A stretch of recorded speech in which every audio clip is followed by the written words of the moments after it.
مادر به دخترش میگفت ای جان شیرین من، یا مرا ببره به خانه یا بریم به خانه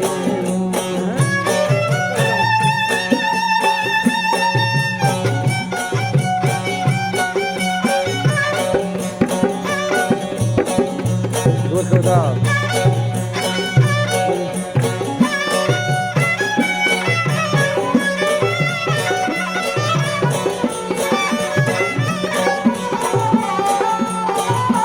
ماشاءالله.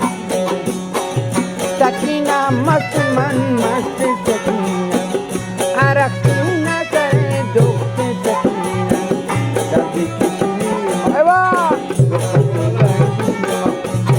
مادر به دخترش میگفت ای جان شیرین من، یا مرا ببره به خانه اسلام جان یا بریم به خانه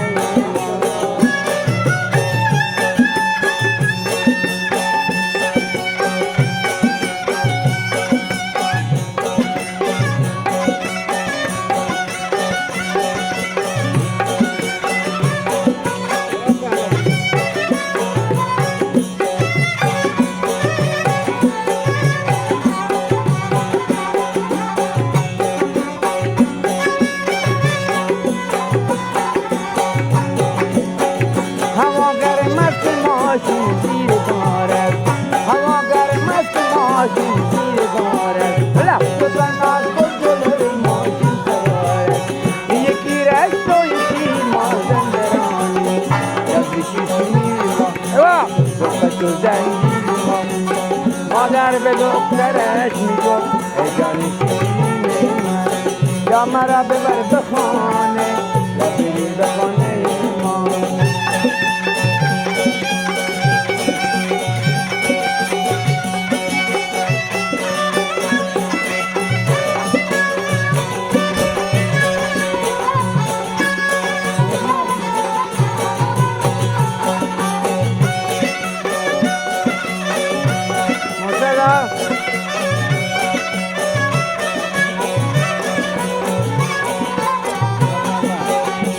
از اون بالا میای یک کب دفتر،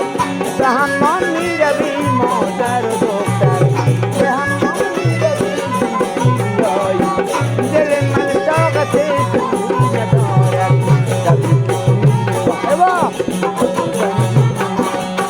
مادر به دخترش گفت ای جان شیرین من، یا مرا به